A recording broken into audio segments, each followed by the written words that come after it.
Welcome to Top Guns More Than a Game.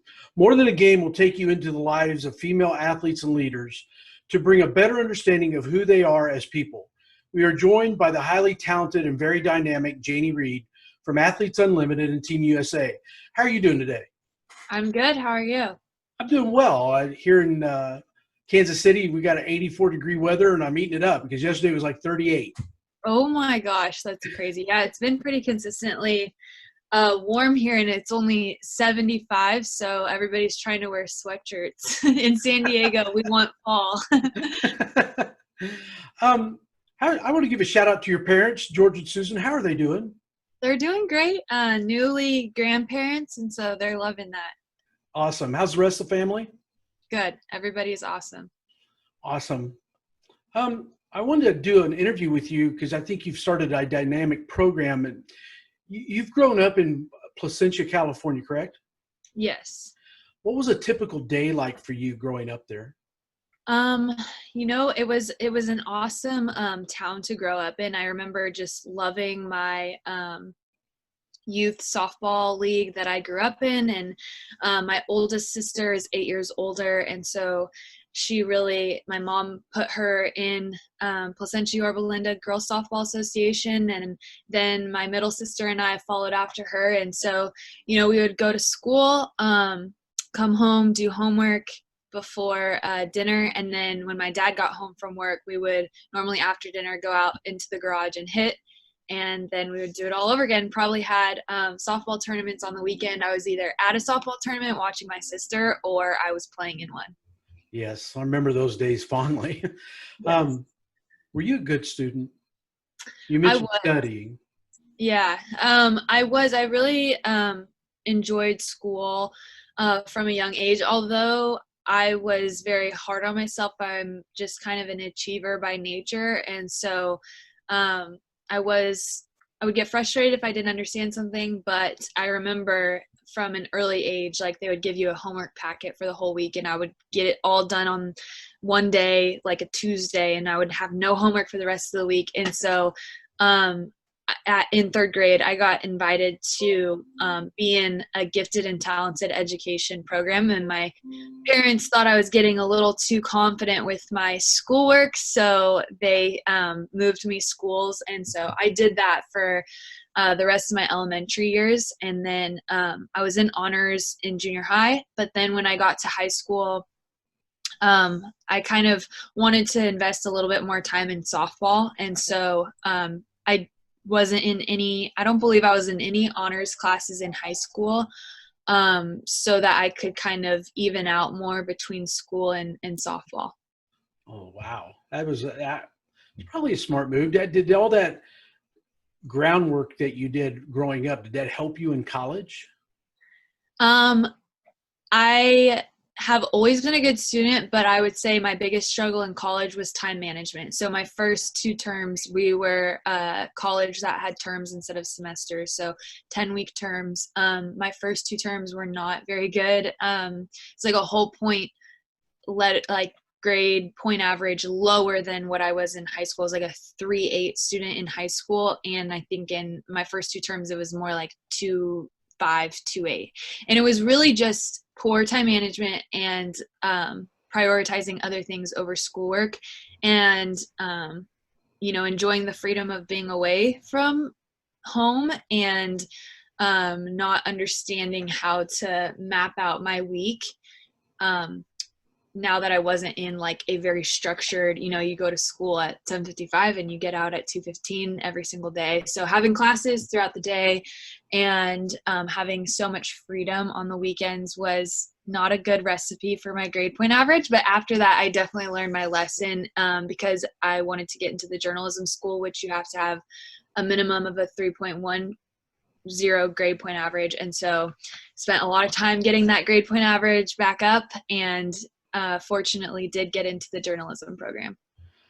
That is really, really neat. What was your turning point on your time management? What made you realize that was the problem? I think it was just, not really being invested in my classes like during class. I think, going to 6 a.m. workouts 5 days a week and then 3-hour practices 5 days a week, it was such a big change from high school. And I was used to doing work like in the classroom and on the field every day because my dad had us hitting in the garage like 5 days a week. But that was always like one-on-one, and it was normally like an hour or two.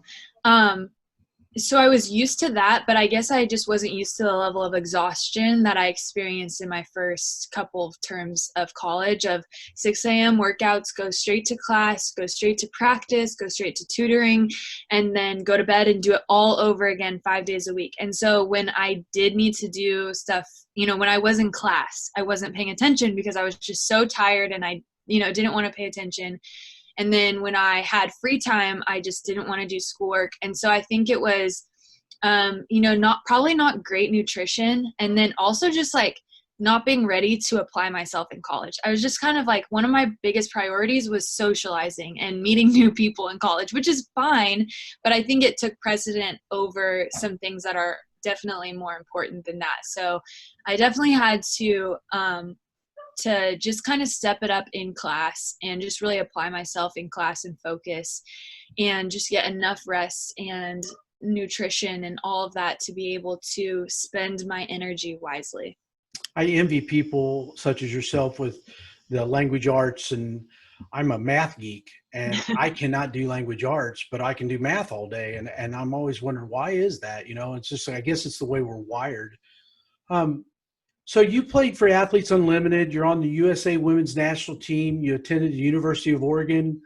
You were a 3-time All-American. You have a bachelor's degree in journalism. What is your most memorable accolade that you've received?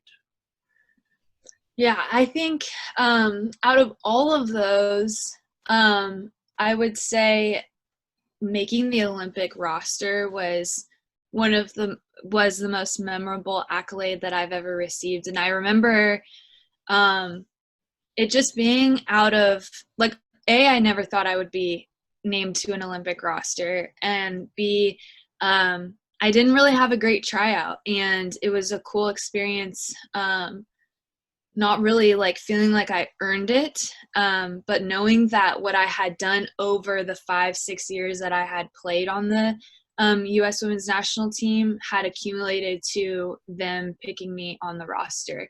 And so another thing that experience did for me was understand that God really does have a hand on my career. And even though I didn't show it in that week of tryouts, that I had showed it over a long period of time, and that I could thankfully, kind of lean on my whole career, like as a whole, instead of just, how I did in this 1 week of play. And after a week of struggle, I got to still celebrate a spot on the Olympic roster team.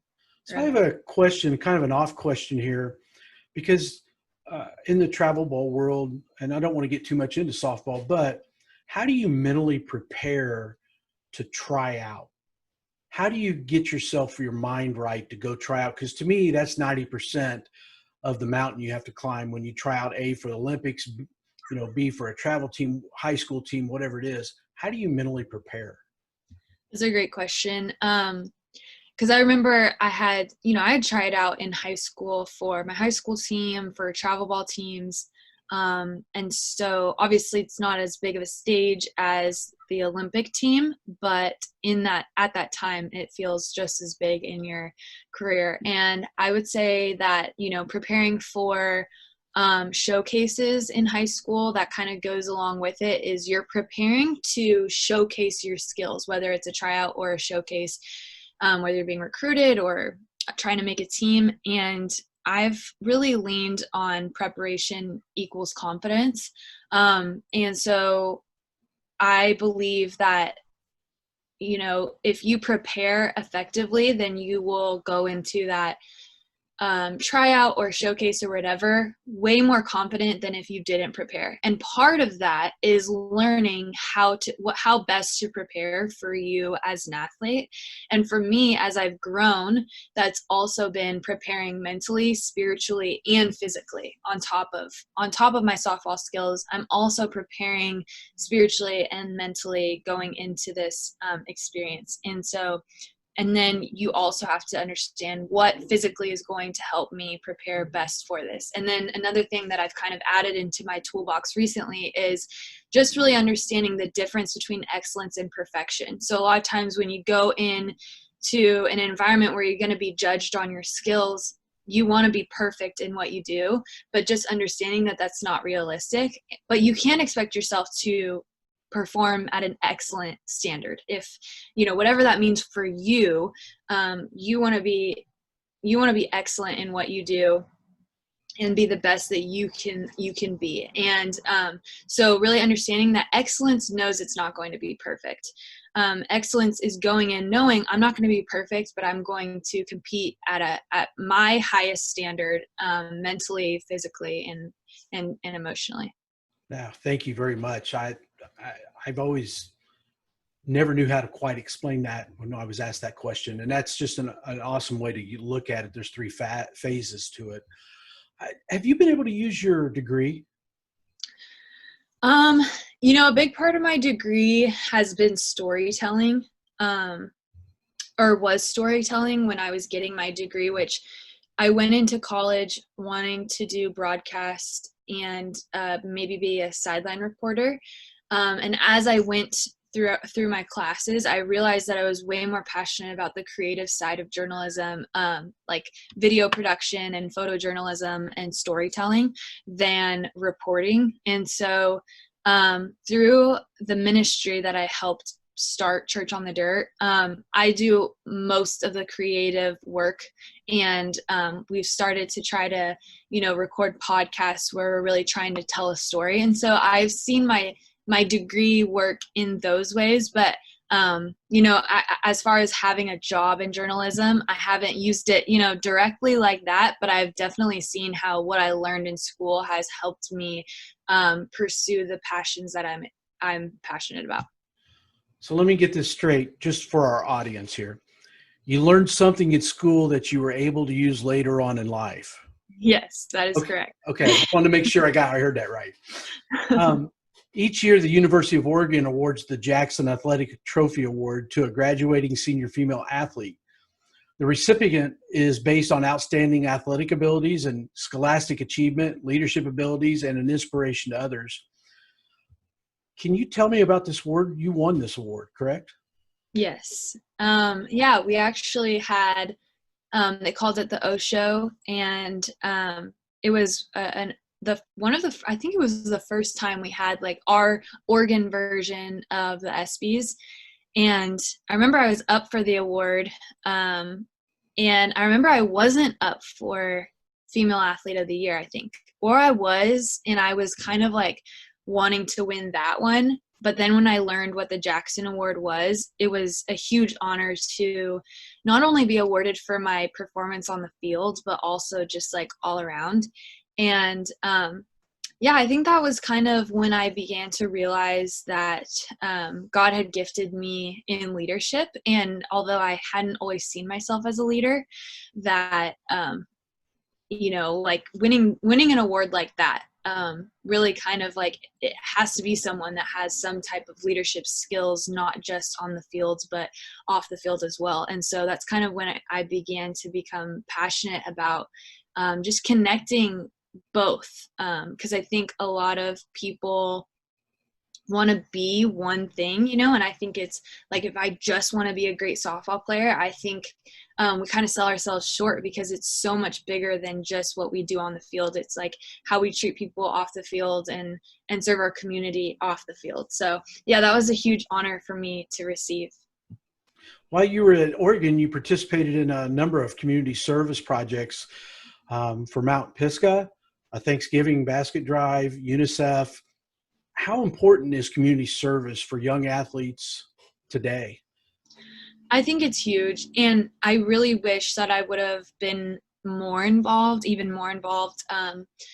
In college and in high school, I think we're so focused on achieving our goals and just kind of what's right in front of us. And, we think we're going to school to play softball and to get a good degree, but mainly to play softball and to go to the World Series or to become an All-American or whatever it may be.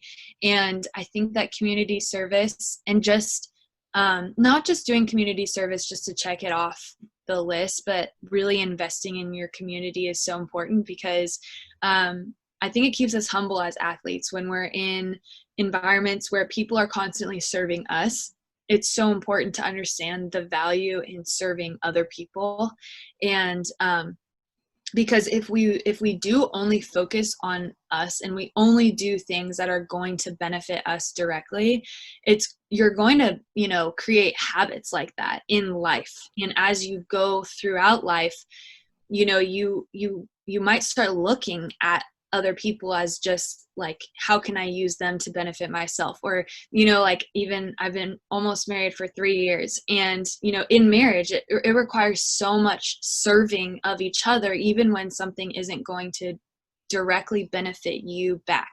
And so, in relationships and just in loving the people around us, it's so important to be able to serve cheerfully and not just be serving because you're supposed to.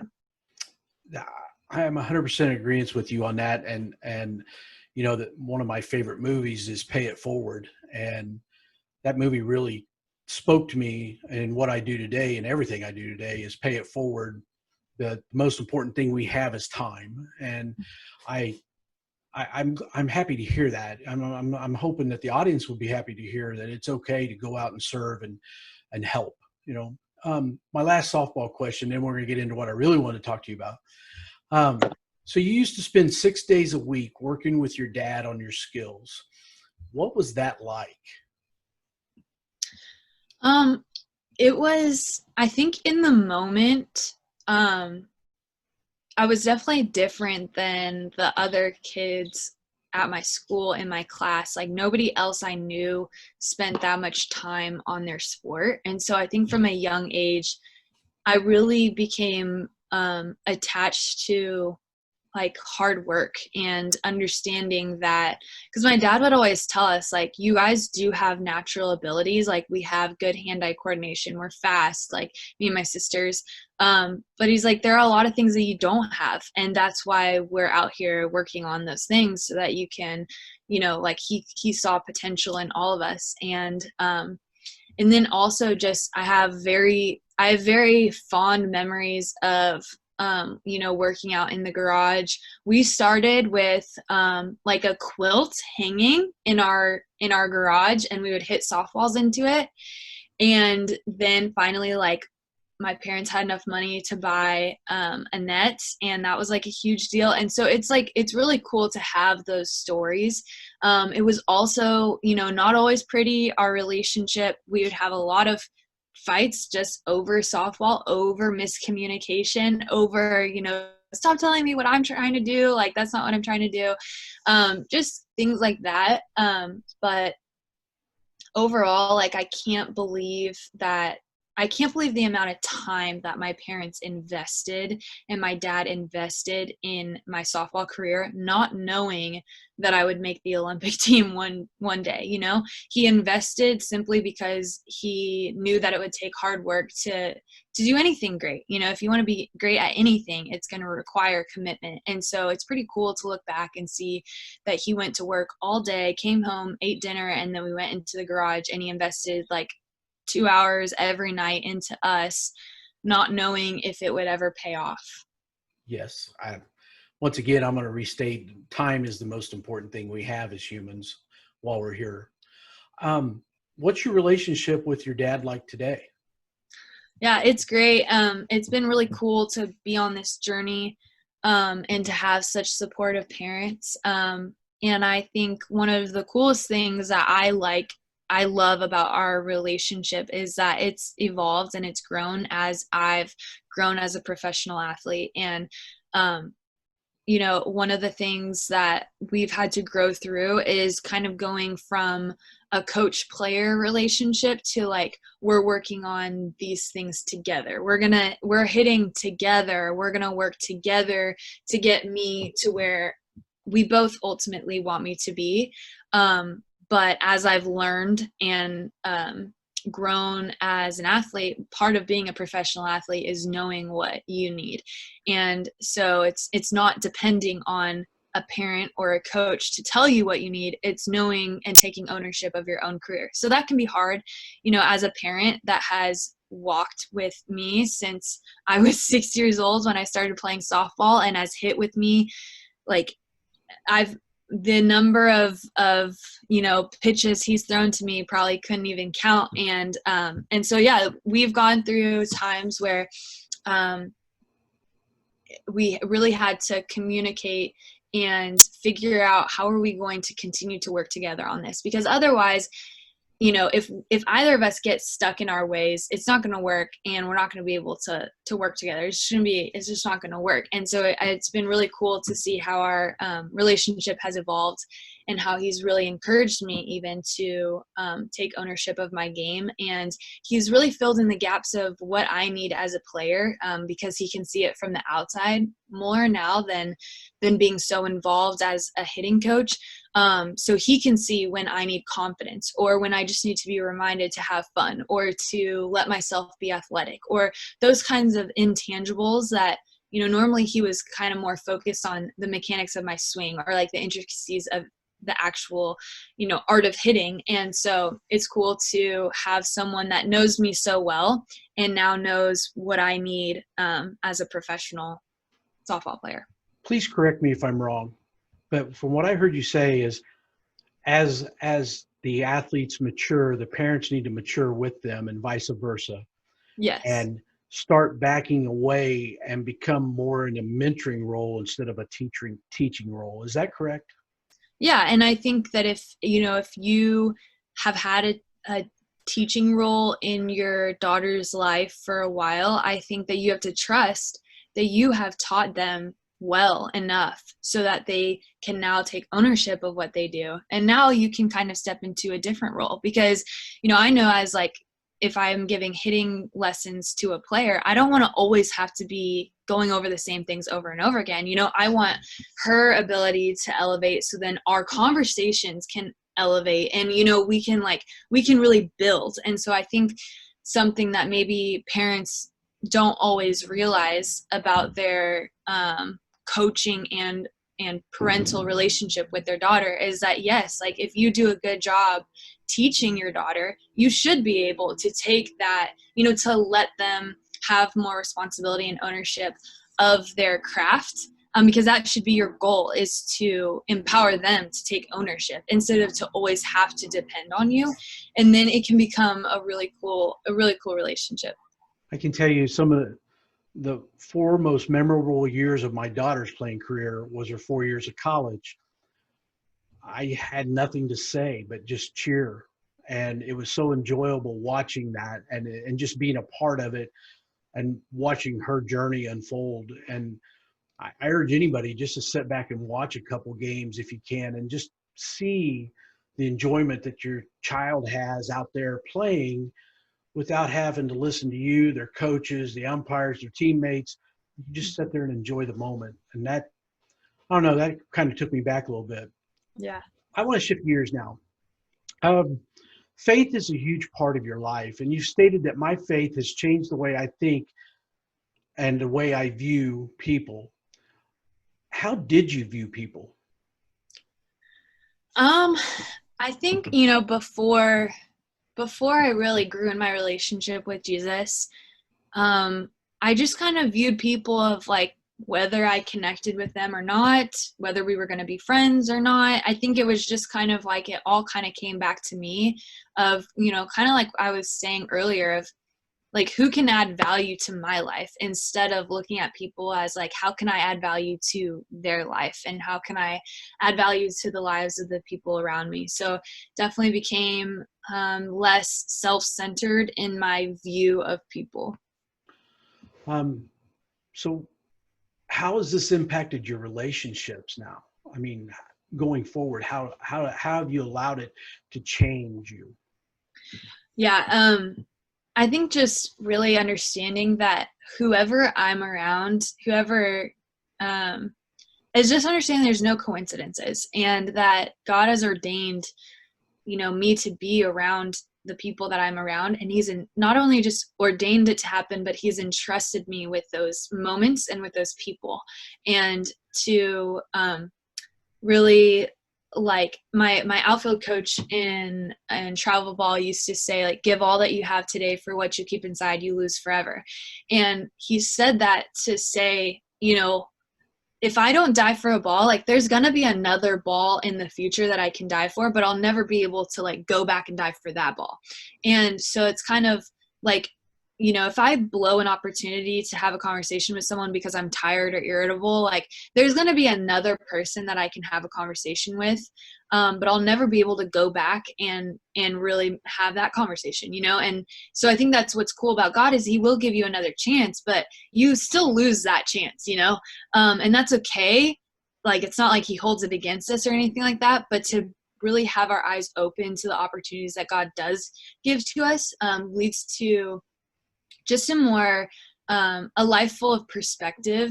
And it's very fulfilling to be able to see that something bigger is going on than just myself and what I see and what I can perceive. But, like, the Spirit lives in me, and the Spirit can show me what maybe someone needs encouragement, or maybe someone just needs to feel heard and needs your eye contact. Like, there are so many little ways that we can add value to other people's lives. I'll tell you a quick story. I was on a flying standby out of Houston, Texas 20 years ago, and I didn't think I was going to get on this plane. It was the last plane to Kansas City. I wanted to get home and see my family. I'd been down there for a week, and I said, God, just get me on the plane. I'll do whatever you ask of me. I was making a deal, which I found out was crazy. But so they call my name to get on the plane, and I get on the plane, and every single seat on this plane is filled. And I'm thinking, well, where am I going to sit? So they take me back, and there's this seat right between these two guys. And I went, okay, God, which one do you want me to talk to? They pulled the one by the aisle, which is my favorite seat on a plane, moved that gentleman up to first class, and the only seat that was open was the one aisle I was in, next to a guy that was from Florida. Wow. And we talked Christ for 2 hours. It was insane how it worked out. But some people, you don't realize that it's going to happen. Get ready. Here it is. So Yeah, it was a cool story, though. that's awesome. Your life verse is 1 Peter 2, 9 to 10. How has this verse impacted your life?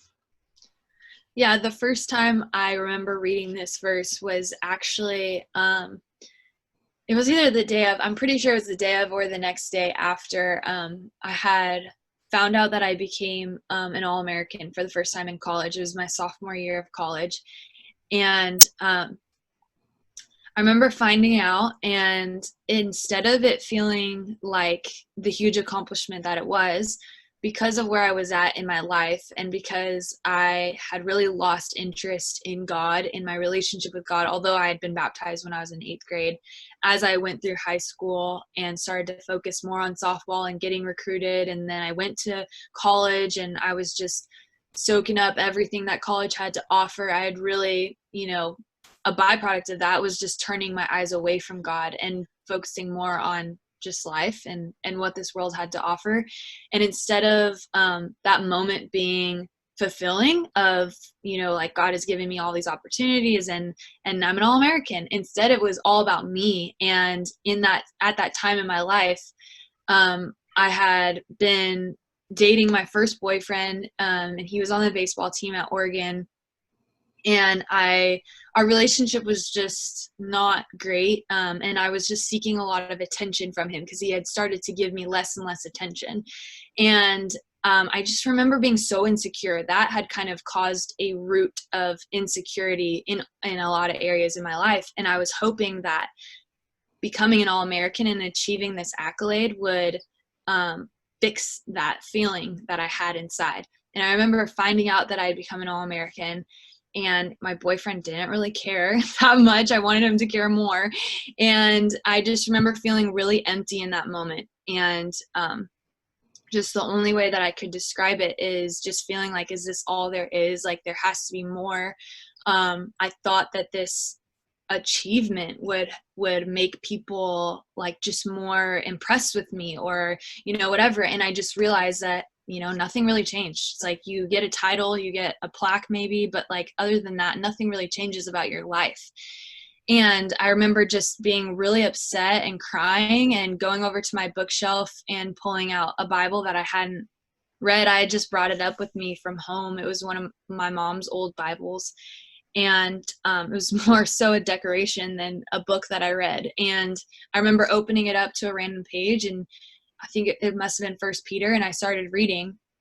And when I got to 2:9-10, it just, something clicked in me. And all I can think is that, you know, when I was baptized in 8th grade, and I do remember talking to God, you know, it's not like I just completely was like, I don't believe in God anymore. It was just that I was more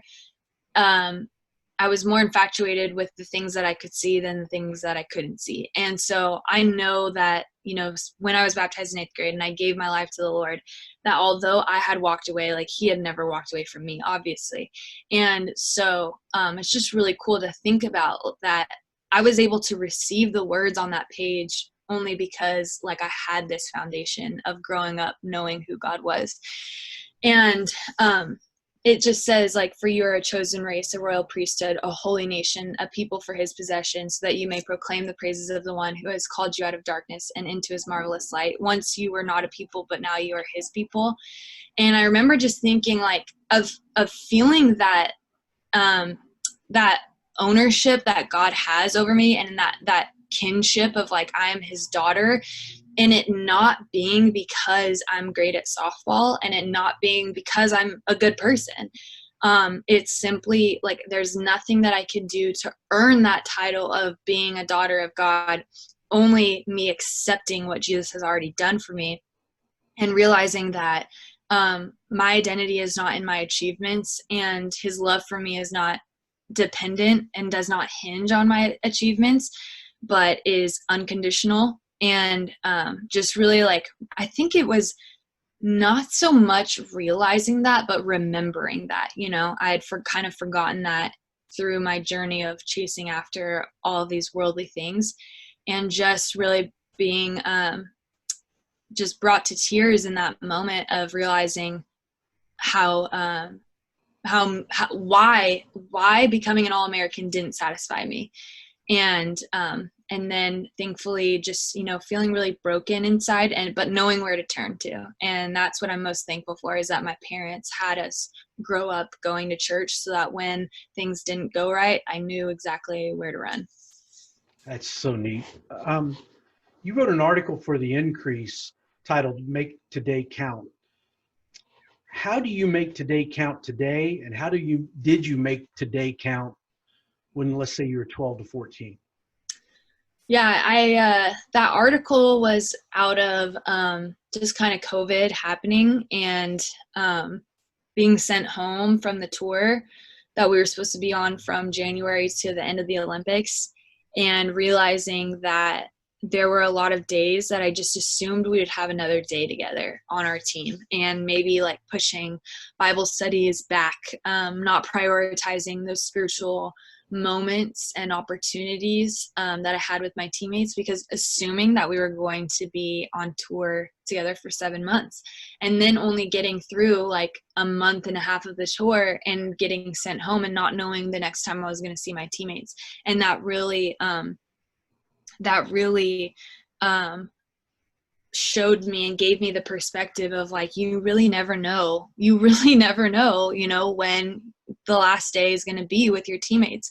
Because I remember that day of just like booking flights home and being sent home, and it was craziness, and nobody even expected it. That morning that we had woken up, we never thought that night we would be getting sent home. And so I just like never really want to forget that. And I think it's Psalm 40:10. It says, like, I have not hidden the truth from people, and to just remember, like, if I'm not sharing, I'm like somewhat hiding this like amazing truth that I have in my heart. And so making today count by like not assuming you're going to get another day with the people that you're around, and not letting that lead to, you know, irrational behavior or anything, but just being grateful for each and every moment, and remembering that like if the reason why you're pushing something back or postponing something is because you're assuming you're going to have another opportunity, it's like it's never really safe, you know, to do that. And so yeah, it really helped me change my perspective. And then, you know, when I was 12 to 14, I think just like making the days count looked like just, I think, like building work ethic, building you know, taking certain risks. Like I said, like I did challenge myself like academically, and then also like I remember, you know, being in show choir and vocal ensemble and getting to do something different, and you know, kind of developing these like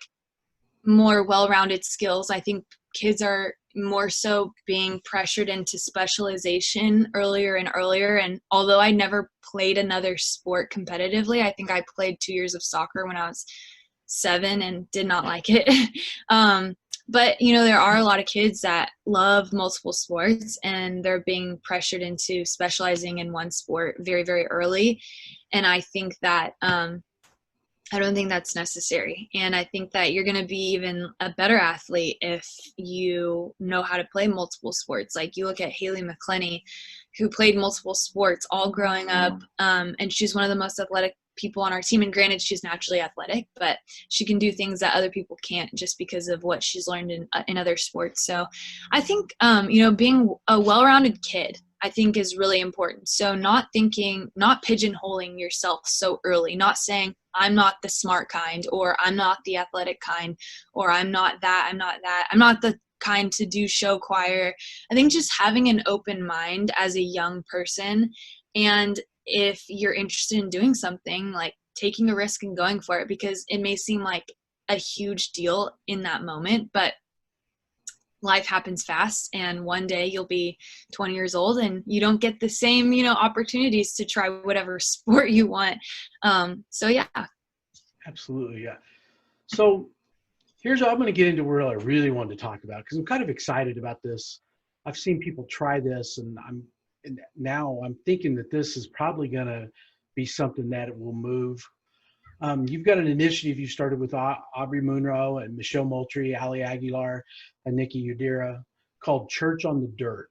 And the mission of the Church on the Dirt is to merge the worlds of faith and softball nationally by sharing the love of Christ to coaches, families, and athletes when they are unable to attend church. Can you please tell our audience how this was started and why? Yeah, so I coached at Biola University, stands for Bible Institute of Los Angeles. I coached there in 16 and 17, or yeah, 16 and 17. And the head coach there at the time, Lori Coleman, quickly became my mentor. And I got involved with SCA softball in the area, and we were planning a camp. And we were trying to figure out how to get how to get the word out to get more kids to come to the camp. They're awesome camps that they put on. But I was kind of thinking like, okay, we're in Southern California. There's so much competitive softball happening. Like, is there a way to go to where the people are instead of asking people to come to us? Just because people are so busy in Southern California. Like you ask anybody, like there's probably going to be your smallest camp numbers, no matter who you are, just because there's so many things going on in Southern California, inside of sports, outside of sports. And so just this idea kind of came across my mind of taking church to the field. And Lori said, oh yeah, we've been wanting to do that for years and call it Church on the Dirt. And I was like, I love that name. And so started to try to do it by myself. I would do chapel services, Bible studies with individual teams, and then on Sunday kind of just like stand up there and wait for people to sit down. And it was kind of awkward, just me, myself, and I trying to do this. And then I remember just the next fall, this was in the summer, so just a couple months later, getting ready for another season at Biola, and we're moving to D2. And so in D2, if you want to hold a camp, you have to pay your athletes now. At NAIA, you can just have a camp and athletes don't get a penny of it, and they have to help. And so we were moving to D2, and I was like, well, if we have to pay our players anyway, why don't we like fly my friends out, my USA teammates that are Christians? And we're just like, we had just kind of formed this like really tight group of friendship. Why don't we fly them out and just have them work our camps, and we could kind of do a joint thing. And they just like, my friends were all about it. They came out, and we just kind of realized we had something special with this group. And I was like, would you guys want to do this Church on the Dirt thing with me? And again, they were just all in. And it's so special to think about like friends that are just as committed as you are into something like that. And so ever since then, we've had a few opportunities where we set up tents and chairs, and we have a speaker system, play worship music, and then on the hour at tournaments, we'll give messages, and parents, players, anyone can stop by during their game break or before or after their game and go to church together on a Sunday. And it's really, really cool because, a couple of us grew up in Southern California in that, playing year round every weekend type of grind. And that's when my relationship with God started to dwindle a little bit, is because I was just always at the field and I never, could go to church. And unfortunately, a lot of people say, like, because of that, you shouldn't play on Sundays. Like, you should be in church. And I don't argue with that, but I don't think that it's necessarily the only option, because I do think that we need elite athletes that love Jesus. And so our passion is like, you shouldn't have to choose between being really great at something that God has gifted you in and loving God and growing your relationship with God.